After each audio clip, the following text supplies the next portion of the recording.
Hi there, it is Ed, and welcome to episode 14 of the solo traveler adventures of Anselm. Last time, as you recall, Anselm and Hormaz, his new traveling companion, had arrived at Hesia Prime with a cargo hold full of grain and some high passengers, one of which who was slightly perturbed at Hormaz.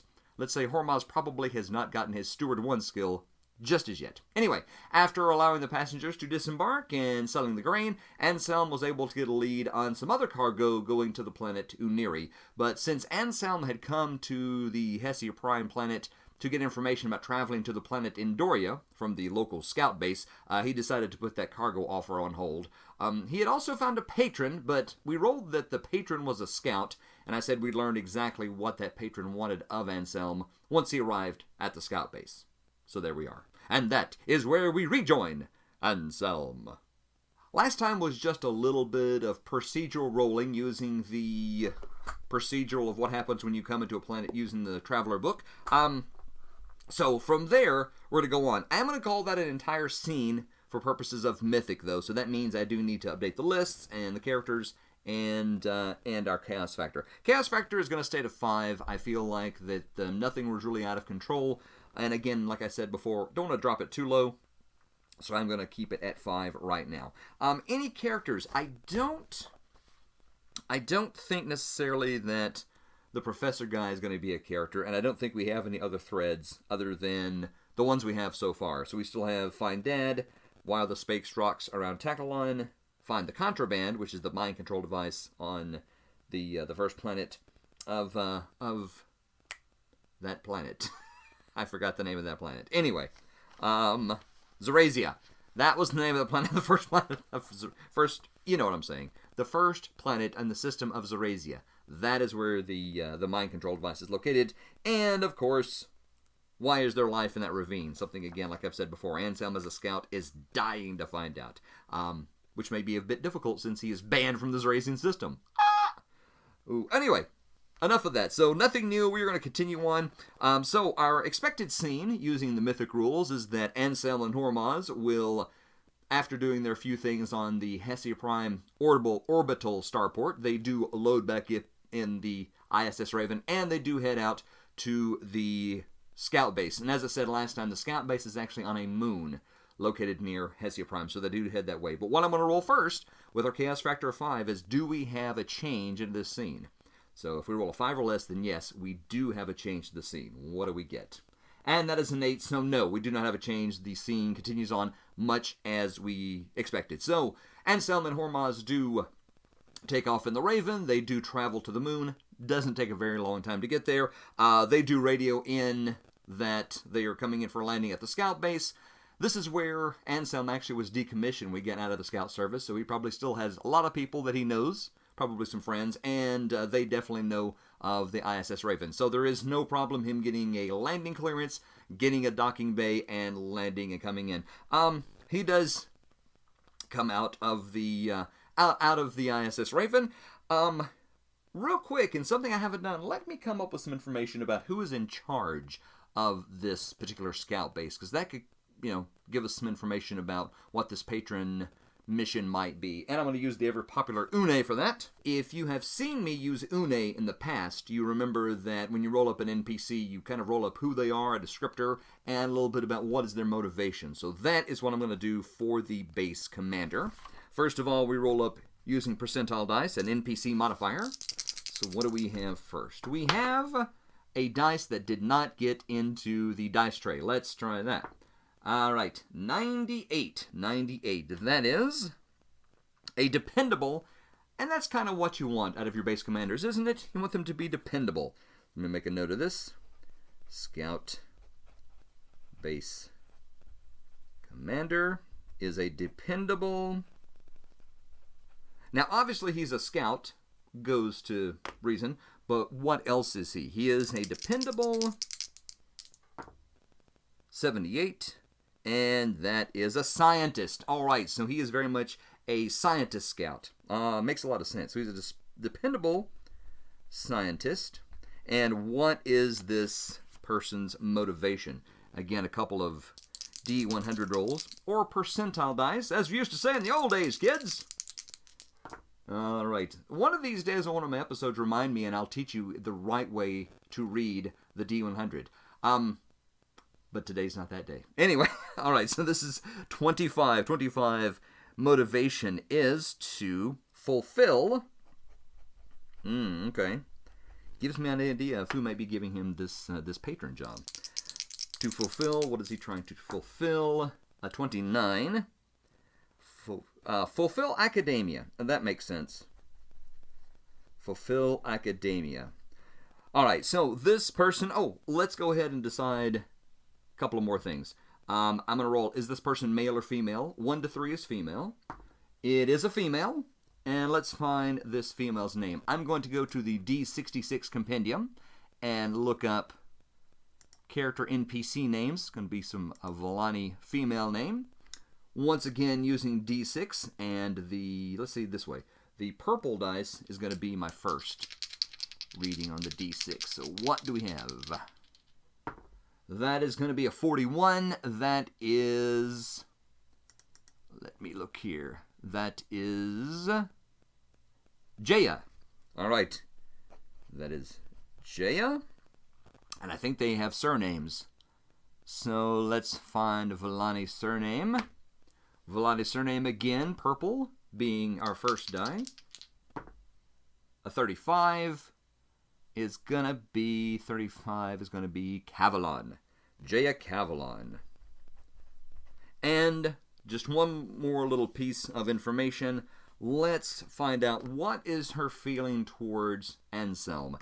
For that, I'm going to use the Traveler book and roll up the reactions. See, how does Jaya feel about our hero Anselm? That is going to be on page 101. And that's going to be 2d6.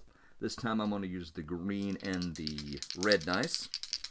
And these will add together, so we have 7. 7 is non-committal. So she has, not a lot of strong feelings about Anselm. He did his job. He served a long time.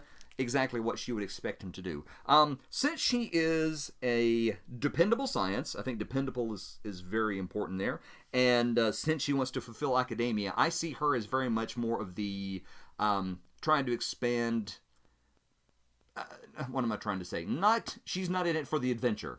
Put it that way. She is totally fine sitting back at a base, collecting information, sorting through the information sent by the scouts that are in the field, and synthesizing that and coming up with new ideas about the planets, the life forms, or whatever else they may find out. Whereas Anselm was more of the frontline guy wanting to have the adventure, wanting to get out and see things. Jaya is not that person. She is the person who wants to sit back in the office and synthesize that data, go through it, and pick out the information that is sent in. So that is who she is. And again, has no specific feelings one way or the other towards Anselm. So Anselm does arrive at the scout base. There are a few people, I'm sure, that remember him from his time in the Scouts. He has a couple of lovely, lovely catch-ups. He has some reunions with people like that. Here's another thing. I wonder, just because, giving a better idea of what the scout base is like, is there anybody specifically on this scout base that maybe was a rival or someone who didn't care for Anselm? Because, of course, that creates conflict. So let's see. Is there somebody like that? That's going to be a mythic question, and I have absolutely no idea. So that is going to be a 50-50 question, and a cast factor of 5 gives us a 50% chance or less that, yes, there is a rival, somebody who didn't care for him. 97, no. No. As a matter of fact, that is an exceptional no. Everybody loves Anselm, except for Jaya, who's kind of cool about him. Everybody in here really likes Anselm. As a matter of fact, everybody here is extremely fond of Anselm. He was a well-liked guy. He did his job. He did it well. He survived 5 terms. That right there probably gives him a certain amount of respect among the other scouts who are still in the service. The fact that Anselm survived 5 terms in the Scouts, they probably look at him like, oh, you're the guy. Yeah, I've heard about you. Yeah, good. Hey, all right, lovely to meet you. Yeah, so I actually think there's a little bit of that. People will give him a lot of deference and a lot of respect because he did last so long in the Scouts. At least that's what I'm going to say. Hormaz is a little taken aback. Again, everything's new to Hormaz. So he's walking around, again, with the big eyes, the big smile. Anselm is meeting a lot of old friends and a lot of people that he remembers. He's meeting new people who are coming up and saying, Mr. Anselm, I just want to say I've read your reports from the volcanic planet. I'm just amazed how you guys got through. And Anselm was like, well, so am I. Of course, it was pretty tough, but, telling old war stories and things that happen. And Hormaz, he's introducing Hormaz to everybody. Hormaz is like, "Hi, yes, nice to meet you. Yeah, this is great. I've never been here before. This is." And after being there just for a little while, he is going to try to find out some information about Andoria. But before he can do that, he does get a communication. Someone comes up to him and says, "Excuse me, Anselm. Yes, Director. I've already forgotten her name. Director Cavalon would like to speak to you for a moment." And Anselm says, "Okay." Lovely. And he does go to Jada Cavalon's office, where he finds her in the director's chair, in the director's office. She does greet him warmly. "Hello, Anselm. Very glad to see you return again. To what do we owe the pleasure of this visit?" And Anselm says, "Well, it's kind of a delicate situation. I'm looking for some information about travel in this part of the subsector. I know that one of the functions of this base is to monitor the traffic it goes through. I'm just wondering, has there been any extra traffic going to Andoria?" And Jada is slightly taken aback by that because, asking about Andoria is a little odd. And she's like, let me ask that. Let me ask that a mythic question. Has there been any more traffic going to Andoria? Again, I'm going to say, I'm going to say this is unlikely. Again, there is a border between Imperial space and the Andorian space, and I'm going to say it's unlikely there's much traffic at all. So has there been any more?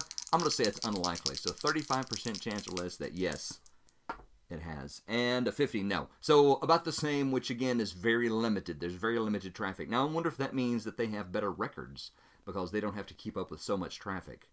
Let me ask that of a mythic question as well. Because then maybe he could know, Anselm might be able to find the exact ship that Godfrey might have been on if he has crossed over from this area into Andorian space. So, would they have records of ships? Would they have, like, the transponder codes of ships that go over into Andorian space? Let's find out.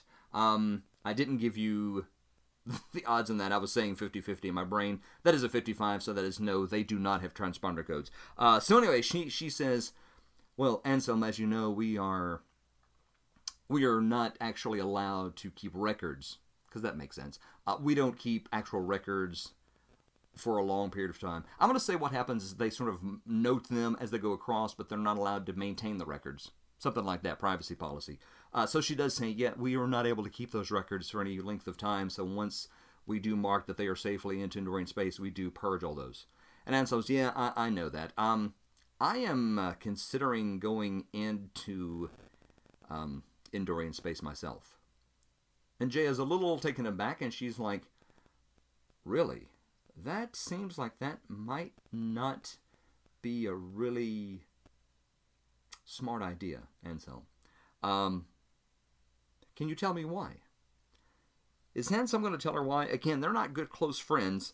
I'm going to say it's very unlikely he's going to mention to go find my convict father who is accused of betraying the Imperials to Andoria. Now he's going back to Andoria. I'm going to say it's very unlikely he's going to just blurt that out.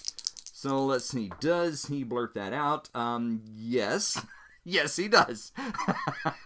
Had a 25% chance or less that it was going to be yes, and it is a yes. Yes, he does. He tells her, well, just to be honest, Director Cavalon, my father Godfrey recently escaped from Vilmork, and I have reason to believe that he is currently trying to travel. Couldn't think of the word. He's trying to travel to Andoria right now, so I thought maybe if I could get a line on his ship, or maybe if he has already crossed over, or if he's yet to cross over, maybe I could track him down. And Director Cavalon, once again, sort of takes this in. She thinks about it. She says, I understand why that would be something you might be interested in following up on, Anselm. I just would caution you, remember, going into Andoria space is perilous at best, and for a former representative of Imperial government, it might be particularly dangerous for you. I would also be cautious because I know you have a surplus scout ship that we've loaned you. I don't know if I could authorize its transport into Andorian space. I do think that might be might be forbidden. That might be a little too much. I don't think we would want our technology, even though it is a scout ship, to go into Orndorian space. So I would hope you would understand that. And Anselm kind of assumed that would be the attitude, whether he tells them he's going there or not. But he does understand that. He says, no, Director, I understand. I understand that this is a big move if I do make it, and I know I have to make this decision. Thank you for your information. You did ask me into your office here, though. I don't think this is what you asked me for. What exactly would you like from me? Here is where she is going to find out exactly what she wants him to do. Now, let's find out. We're going to roll as an event meaning, like we would for a random event on Mythic. So first of all, we need the action. That's a D100. What is that? That is going to be an 11, which is doubles and is lower than our chaos factor. So we do have a random event. Let me make a note of that. We will roll up that random event here in a moment. But that is 11, which is persecute. Oh, dear. All right. And persecute what? A 66. More doubles. However, again, they are not below our chaos factor, so we do not trigger a random event. That would be wild, though, if we had 2 random events, which would be pretty cool. Anyway, 66 is fears. Persecute fears. Persecute fears. Okay, so she's a patron, and she wants him to take on a job that would involve persecute fears. Persecute fears. Persecution of fears. So what is it her fear, or is it fear from the scout service, or is it a general fear of the Imperial space? I kind of feel like, because last time I did say, since this was a scout patron, that maybe it's something of her personal fear. Maybe it is something that she is afraid of. Maybe it is something that she wants him to take on, and not something, because as I said, this is a scout. It's her personal patronage. It is not something that the scout service. He has not been brought back in as a scout or as a former scout to do something for the service. So that makes me think that, yes, this is something that she is afraid of. Persecute fears, it's her fears. So she either wants to persecute fears, or her fears are being persecuted. Somebody is persecuting her fear. What is her fear? That's what we need to figure out. Let me try something else. Let's go to a descriptor table. This is going to be found in the Mythic magazine. I am going to roll on the description tables in the Mythic magazine to see if I can get a better idea of what is she afraid of, what fear is she either trying to persecute or is being persecuted by her. So that's what I'm going to find out. So let's roll on our descriptor tables. So our first descriptor is 22, which is more doubles. So I've got 2 random events. All right. And that is going to be daintily odd. Daintily. Oh, I'm starting to get an idea. 84. Daintily ruined. Daintily ruined. All right. So the description, her fear is something has been daintily ruined. Daintily ruined. Persecute fears. Persecute fears. And the description of that fear is something that has been daintily ruined. Okay. I have a bit of an idea. Daintily ruined, persecute fears. I'm letting all this sort of percolate in my brain a little bit, which I know is not great YouTube. But percolating this in my brain. So daintily ruined. Something that was daintily ruined. Persecute fears. Okay, so here's what I think. Here is what is happening. Director Cavalon says, Anselm, there is something I need you to do for me. However, this is not something for the scout service. This is something for me personally. And you have proven yourself to be quite resourceful and skilled. So I do ask your discretion and see if you would be willing to help me on a personal matter. And Anselm says, well, I am happy to try if I'm able to. What can I do for you? How can I help? And she sits down, sort of slumps down in her seat a little bit, and she says, "A few weeks ago, someone broke into my house, and while we were not home and nothing was taken, the place was ransacked. The place was destroyed, and they did mark on the walls." What did they mark on the walls? Beware. They marked on the walls, beware. Of course, that rattled us quite a bit. And so that put me on edge, and I don't know exactly what this is from, who this is from, and I don't know exactly what they want me to beware of. I don't know if I'm supposed to beware of them, if there's something else happening that I'm supposed to beware of. That I don't know. But ever since that's happened, I have received quite a few threatening messages. She's received information, she says, I've received some very disturbing messages. I have received several threats about me and my family. I have received a lot of angry messages about me and about my work here at the Scouts. Going back, here's what's happening. They do monitor traffic going through.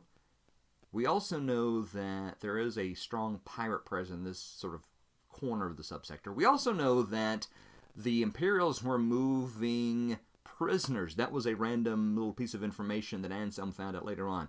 I'm going to say that's what it is. So somebody is sending her threats. Somebody is telling her that we don't want you tracking motions. If you value your safety and the safety of your family, that's why they're persecuting her figures, because she's afraid of this for the safety of her family. And they are saying, if you don't want anything to happen to your lovely family, we want you to not be quite so diligent in tracking some of those prison transports, because there is, well, we don't know why, but she tells Anselm she would guess that there is going to be a breakout. There is going to be a group that's going to attack one of those prison transports, and they want to make sure that they don't have anybody watching while it happens. And so they want the scout base that monitors the traffic in this area to turn a blind eye in this area. And they are threatening her for that, which would make sense because they do monitor a traffic corridor that goes from Tackleon to Hesia Prime, and then there's a 2-jump to Aniri. So this is kind of a point if you're going any further towards Spinward, or if you're trying to get like down Rimward, either way. So anyway, so that's what is happening. They are giving her, they are threatening her and her family. Let's see, how many does she have? Children? Let's find out. Does she have kids? I'm going to say 50-50 chance. So yes, she does. She definitely does. And I'm going to say, because that's an extreme yes, I'm going to say she has 4 children. She has quite a few, and they're all quite young. I'm going to say that they are 12 and younger. So they're quite young children. So she is concerned about these people who are giving, making threats against her family. She says, so, again, I can't ask you to do this in an official scout capacity, but if you could find out exactly who these people are, what they plan to do, and give us information where maybe we can stop them. If I try to do it, I'm afraid they'll learn about it. If I send any of my normal scout agents to do that, I'm afraid they'll learn about that. But since you are no longer really part of the service, I think maybe you have a little more freedom where I couldn't. And Anselm, taking this all in, says, yes, Director, I will do that. Yeah, I'd be happy to. Do you have any idea of where I could start looking, or where's the best place to go? Does she know that? Let's find out. Let's roll to see, does she have an idea which place to direct him? I'm going to say, since she does know that it's about prison transports going through this area, I'm going to say it's somewhat likely she would know somewhere to direct him towards. So somewhat likely that 65% chance or less that, yes, she does know. 0-2.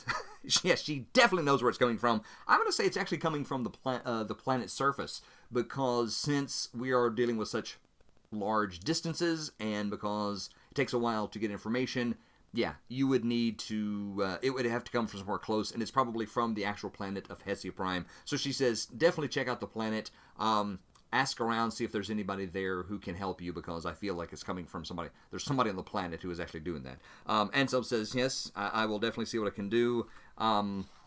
Anselm, in the back of his brain, is thinking, if I do this for her, maybe I can actually take the ship and go over to Endorian space. But that's something he will broach with Director Cavallon, couldn't think of the name, Director Cavallon, later on, if he's able to figure out who this is and potentially stop them from doing this. All right, now we still have two random events. So let's find out what those are.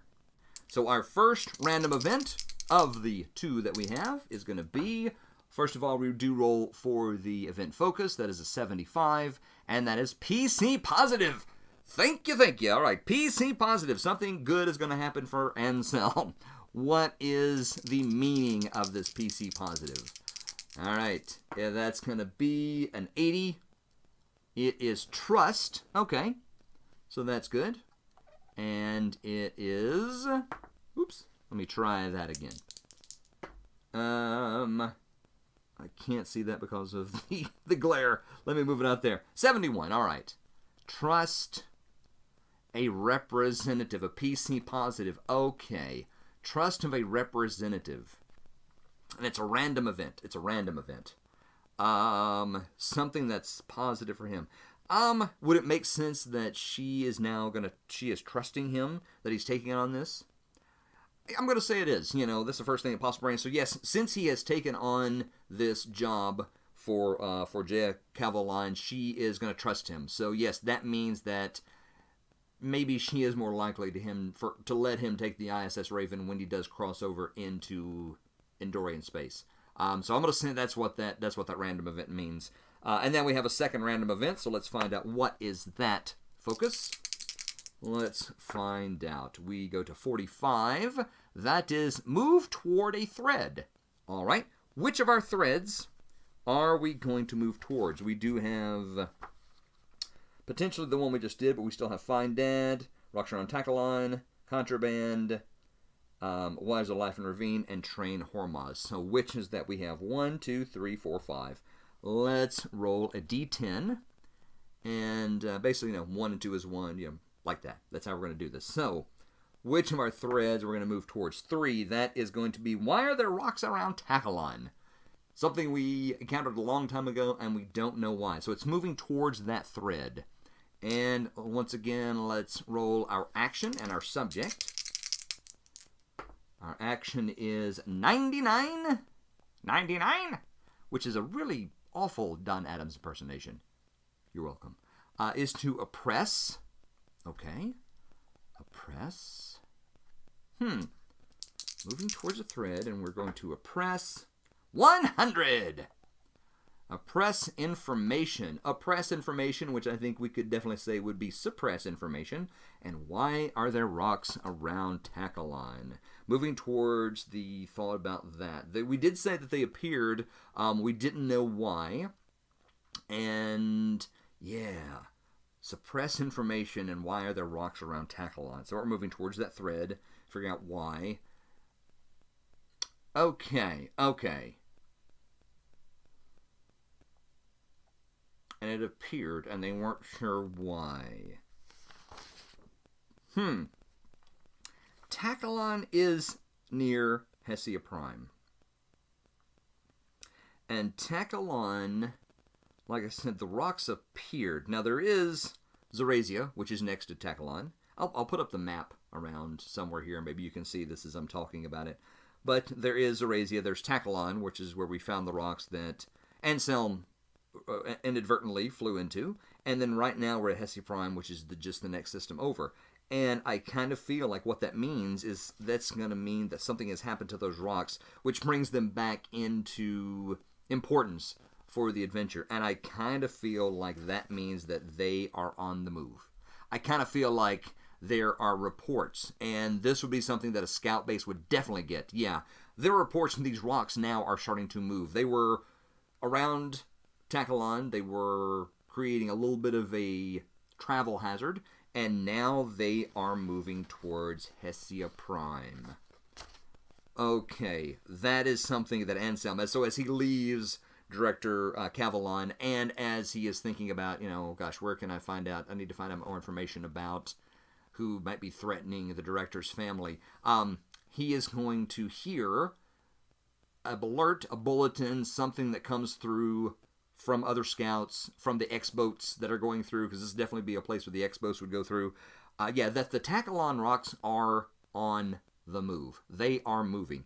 I sort of feel like they're heading towards Hesia Prime, because I kind of feel like maybe this group that's trying to get the prisoners on the ship have something to do with these rocks. Maybe the two of them go together. That's kind of my feeling. I'm going to actually ask that, though, as a mythic question. So, are these rocks moving, or I should say, does their movement tie in to the plot by some unknown group or persons to stop the transport of prisoners from Vilmork to other places of incarceration? That is my question. The Tachalon rocks that are moving, do they have something to do with this plot? I am going to say this is unlikely, that the Tachalon rocks have anything to do with the plot around Hesia Prime.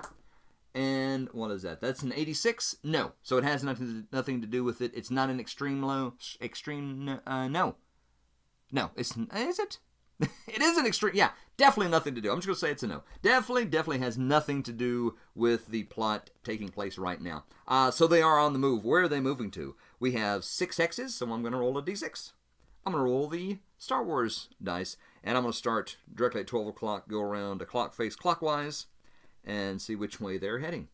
So 4, so that is 1, 2, 3, 4. So they are heading to Hex 603, which there is nothing there, so it is moving out to open space. I don't know if that gets us a whole lot closer to the thread why they're there, but the fact that they're on the move tells us that they do move. Let's see, can they tell? Let me make a note of this, all right? Do they appear to be floating naturally, or are they being directed? Are they moving in one large group as if they are, like I say, being steered that way? That's an interesting question as well. So that is going to be... I still think that's going to be unlikely. I'm going to say that's unlikely. So that's 35% chance or less that, yes, they are being steered. Yes, they are. They are moving en masse, one large group. They're not floating off in different directions. They are staying together, and they are all, as a group, moving into a neighboring hex. Neighbor area of space. Wow, okay. That definitely piques Anselm's interest, that they are being directed, that they're staying together. Is there an intelligence behind that? That's something that Anselm may have to figure out. So that is another little random event that he has there as well. But right now he does have the patron job to head down to Hesia Prime to figure out exactly who might be giving these death threats, these threatening messages to Director J.R. Cavalon. All right. So she's told him to look on the planet. So Anselm is going to finish up what he does there. He is going to meet a few more people, a couple of old compatriots, and he does load back up on the ISS Raven with Hormaz, and they do blast off and they head down to the planet side port of Hesia Prime. Actually, let me take a step back. That is a sea starport, and I forgot to make a note about this, so I'll need to make a note about that. I think there's only an orbital port, so I don't think there's necessarily quote-unquote a starport, but there are places for them to land. Let's real quick look up Hesia Prime. So 502 Hesia Prime, it is a garden world. There is no gas giant. Tech level is 7. Law level's 5. We knew that. Yes, no, tech level 7. Tech level 7. Let us refresh our memories. Let's go back to the Traveler book and refresh our memory exactly what does tech level 7 mean. What is the predominant tech level of the world? I feel like they do know that there is a orbital starport, but what is life like for folks on the planet? Tech level of 7. All right, here we go. Circa 1970 to 1979. Okay, so I'm going to say that's probably vacuum tubes. They have computers, but they use punch cards or magnetic tape, things like that. So yeah, probably a little more up-to-date right around the starport, but if you go a little further out, it gets a little more rustic, and yeah, a little more definitely using fossil fuels, stuff like that. So, Anselm and Hormaz do get onto the ISS Raven. They do leave the scout base. They do travel down to Hesia Prime, and they start their search, trying to figure out who might be giving these death threats to Director Jaya Cavalon of the Scout Service. And I think that's a lovely time for us to end this episode. So, will Anselm find some leads about exactly who is giving these threats to Director Cavalon? We shall find out next time. Thank you for watching this. That was, went a lot of different ways, which is always great. I like that. Thank you so much for watching this. I hope you did enjoy it as I fumble for my words once again. Anyway, please like, subscribe, bell icon, all those great YouTube things that I'm sure you're familiar how those things work. I hope you did enjoy this. Thank you so much for watching. Thank you for your time, and I will see you next time.